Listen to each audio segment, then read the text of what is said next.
G'day, this is Dr. Justin Coulson, the author of 6 books about raising happy families and the founder of happyfamilies.com.au. Here with Kylie, my wife, podcast co-host, and mum to our 6 daughters.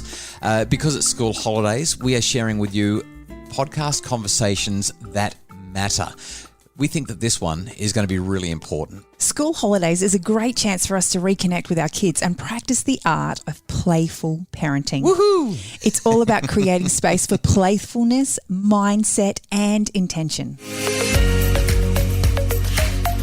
It's the Happy Families podcast. It's the podcast for the time-poor parent who just wants answers now. Margin means that there's room around the edges for you to do the stuff that lights you up, that's playful, that's fun, that brings you joy. And now here's the stars of our show, my mum and dad. What's your favourite game in the car? I don't have a favourite game in the car. I like to eat in the car. In the car. Is that why there's always crumbs everywhere? And I like to sing. Yeah, singing is good. Singing is fun. Singing is playful. What about I Spy, though? Surely you like I Spy. Don't get me started with I Spy. You don't like to play, though, do you? It doesn't come very naturally to me, if that's what you're asking. Yeah. So this is something that I've discovered as I watch parents. Actually, so we should introduce ourselves for those who are new to the podcast. I'm Justin. The Grinch.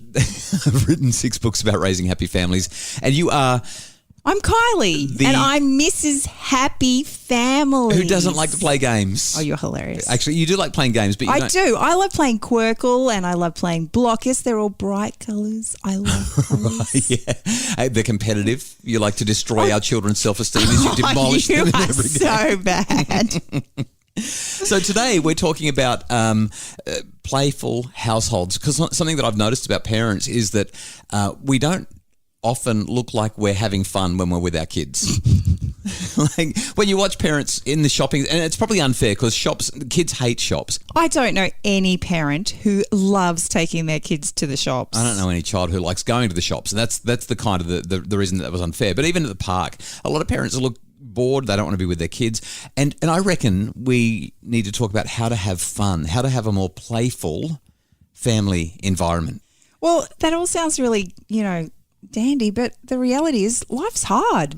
I just think about the person who comes home, whether it's mum or dad or both. You've been at work all day and you get home and you just want to have a few minutes of downtime. Yeah, and with COVID, you don't even get that because coming home means leaving the study and walking into the living room. There's no time to decompress. Like, it's on.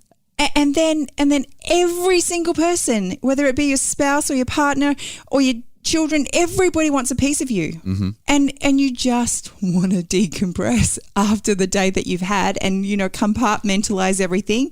And you don't get that. And so how are you supposed to be playful with all of that? I was going to say, it is hard to be playful because not only have you got to try to find the ability to smile and joke around and have a nice time with people, but you're also juggling this really significant issue of the cooking needs to be done, the cleaning needs to be done, and everything needs to be ready for tomorrow, and there's loads of washing to put on or take out of the dryer, and so there's a lot going on.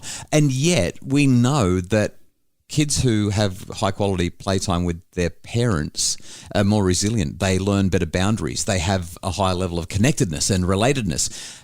Being playful at home is one of the easiest things that we can do to build connection, fill the relationship bucket full of water, that gorgeous stuff that makes everyone feel so good about life. And I reckon as hard as it is, and we should acknowledge that as you have, it's really important for parents to get reminders regularly to be playful. So I reckon we should have a conversation about how we can be more playful. And there's 3 things that I think we need. Number 1, margin. Oh, really? What's margin? Margin means that there's room around the edges for you to do the stuff that lights you up, that's playful, that's fun, that brings you joy.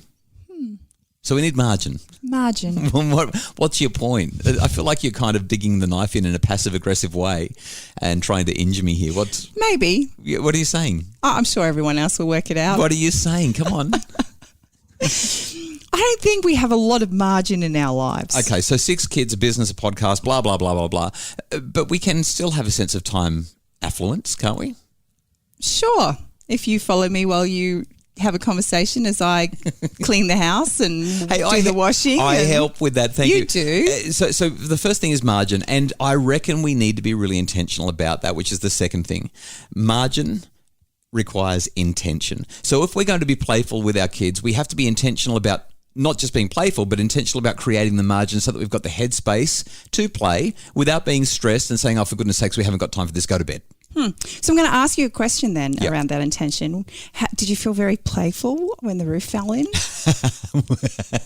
Well, there are times to be playful and there are times to pick up the damage that's caused by a bath that has overflowed into the TV room downstairs and caused the ceiling. Life is hard. And whether it's the ceiling caving in, there is stuff going on all the time. And as parents, it can be really, really hard to find the right mindset. Okay, so two things about that though. First of all, people's roofs don't fall in every day, even metaphorically. And secondly, we have started laughing about it now that we're a few days down the track and we've realised that it's only going to cost a couple of $1,000s and not the bajillion dollars that we thought it was going to be, even though that's a horrible thing to have to go through. We're at the point now where we can giggle about it and it's funny. The third thing we need, if we're going to have a playful household, is margin, intention, and mindset. We've actually got to have the mindset that life is fun, that life is to be enjoyed, and that our family relationships can be playful and enjoyable. Now, I don't think that sarcasm is playful. I think sarcasm is usually rude and unkind, but we can be playful in our relationships with the right margin, the right mindset, and the right intention. Let's talk about what that looks like in practice right after the break. It's the Happy Families Podcast. Imagine a home where discipline got results without anyone having to feel bad or in trouble. The Do's and Don'ts of Discipline is a webinar to help parents set limits with love, compassion and humanity. Find it now at happyfamilies.com.au/shop. It's the Happy Families Podcast, the podcast for the time-poor parent who just wants answers now. And today we are talking about what a playful household looks like. And I've been thinking about this and thinking about our Mother's Day disaster. And I'm wondering whether or not you could have actually invited everybody down so they could have had a water fight. That would have been playful. That would have been breathtakingly playful. I wish that I'd done that. See, now I'm feeling bad for being a big grump and saying Mother's Day's ruined because somebody's flooded the bathroom and the rest of the house. Hindsight is a wonderful thing, is it not? Yeah, it is, but it's also a great opportunity to learn to be better. So next time we do flood the house, we'll have a water fight, okay? That's my promise to you. I want to play something to you. You ready? Oh, hi there, and welcome to Minnesota salads that aren't really salads.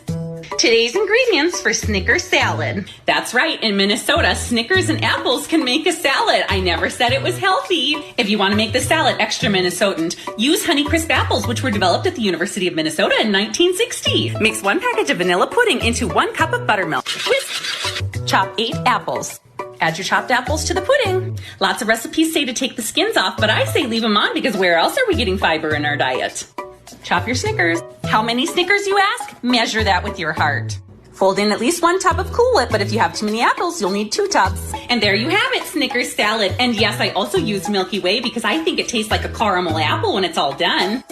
Does that sound like fun? A Snickers salad? That sounds like I've got Cinderella in my kitchen. So, but how playful, right? How much fun. You know what I really loved? On Instagram in the last week or so, maybe the last 2 weeks, Hamish Blake, he's got this tradition. And it's brilliant. It's not as crazy, scary, horrible as a Minnesota salad that's Snickers and apples with extra fibre if you leave the skin on. What is going on there? But Hamish Blake made a commitment to one of his kids that every single year he would bake that child whatever cake he wanted. He clearly doesn't have 6 children. No, he doesn't. He has 2. But he promised that he would bake the cake for the birthday every single year, whatever cake the kid wants. And this year, the cake took Hamish, he created this Pokemon thing that opens and closes. It does so manually, and it's in a bowl of Jell-O, and there's cake, and there's just stuff everywhere. He was up until 1 a.m. He started at 7 p.m., finished at 1 a.m., consumed a surprising amount of alcohol while he was doing it to get through the night, I think. But I just thought, here's this guy. Now, obviously, he's a comedian, and everyone in Australia knows Hamish Blake he's one of our most loved comedians, and he's also clearly a really devoted dad. And if you follow him on Instagram, you'd see that. But we talk about playfulness, and if you go through those 3 things that I was talking about, margin. Hamish Blake has created the margin that he needs to bake the cake every single year, no matter what it takes. Intention. He's really intentional about being playful. And third, he's got a mindset that says, I'm here for my kids, and I want their lives to be joy and fun. Now, that takes the cake. Can I say that? You're so bad. So bad. But what I love about that story is that all of us can do our own version of that in our homes. It doesn't have to involve ovens and icing mixture and Pokemon or anything like that. But I'd like you to see you take that one on. I'm going to bake a cake this weekend. Okay, let's see. I'm not saying it's going to be fancy. It's going to come straight out of a packet, but I'll bake a cake just to prove that I can. And then I'm going to eat it in front of you. Oh, is that right? To prove that I can bake a cake. I might share some of it with you. So let's talk about some ways that we can be playful in our homes. What do you reckon? Well, look, you've set me up to be the unplayful person in our family. Well, okay, let me ask you a question then. Prove me wrong. When was the last time that you played any kind of wrestling game with the kids? I'm not going to wrestle with the kids. Do you know how much I'm spending with my exercise physiologist to get my neck and shoulders all back to normal? Okay. They told me I had a cheese board for a back. I rest my case. A cheese board for a back. No. I'm supposed to have cheese spine, but Right. I have a cheese board spine. Who says that? I don't know. So, but you're not playful because you don't wrestle the kids, right? No, that's not true. Okay. at all. Tell me when you play with the kids.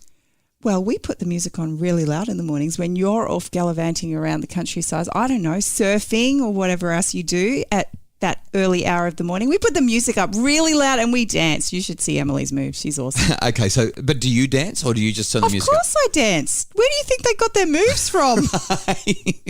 Not one of us can dance. All right, well, that kind of takes care of my first three things that I had on my list. Music, dancing and singing. They're great ways for us to play with our kids. I rest my case. Okay. What else have you got on your list for how we can be more playful? Look, I think one of the most favourite things that I love doing is when we break the rules. Oh, tell me more about that.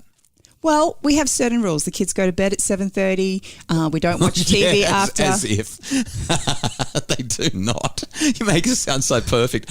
When was the last time our kids went to bed at 7:30? I'm not saying our kids. I'm just saying you have rules. Oh, gotcha. And 7:30 might be a time frame that some people put their children to bed. Or you might have a rule that you eat a main meal before you have dessert. Yes. Or you might have a rule that you don't watch TV on school nights. Anything. Like, we've all got rules. And you're saying you can be more playful if you break the rules. Yeah. Yeah. How cool is it when your kids come home from school and you go, you know what? We're going to have a movie night tonight. And I know we usually eat at the dinner table, but we're going to have dinner in front of the TV. I'm still going to argue that a movie night's the best way to be playful, but I take your point. It's great to do that. One of my favourite ways to be playful is we play this game with the kids. I know you hate it because it destroys your beautifully made bed every time. We play this game called Push Dad Off the Bed. It started when our eldest was our only child and she was only a couple of years old, and she started trying to push me off the bed one day, and that turned into a game. And it's been going for 20 years, and I usually get injured. I need to go and see a masseuse, chiropractor, a physio. The bed takes an absolute hammering as well. But we push Dad off the bed, and then once I'm off the bed, the kids jump on, and I've got to get all of them off the bed at the same time, which is getting increasingly difficult the older and bigger that they get. But playfulness, goofing off, the intention, the mindset, and having the margin for it. These are some ideas that maybe will help your family to be a little more playful tonight. Well, I think we can be really playful tonight if you organise dinner. Right. I'll tell you what, donuts for dinner. Oh, yes. Done. We'll break the rules and we'll sing really loud while we're eating them. We really hope that you've enjoyed the podcast. We have so much fun playing around with these ideas and sharing them with you. We will not be talking about Minnesota salads ever again. Snickers and apple should never be combined in the same recipe. I think that sounds really good. Of course you do. Just not with donuts. Yeah, I'm not going to make that for your cake this weekend. That's a guarantee. Thanks so much for listening. Tomorrow, a Q&A from one of our listeners via podcasts at happyfamilies.com.au. Michelle wants to know about how to help her 8-year-old with some body image issues. And I can't wait for Wednesday. Maggie Dent, talking about raising boys. It's going to be a conversation that I'm really, really looking forward to. Maggie's a superstar when it comes to talking about boys, and that's coming up then. The Happy Families podcast is produced by Justin Rulon from Bridge Media. Craig Bruce is our executive producer. And if you want more info about how to make your family happier, all you have to do is jump onto Facebook, Dr. Justin Coulson's Happy Families, or visit our website where you can get all the info you need, happyfamilies.com.au.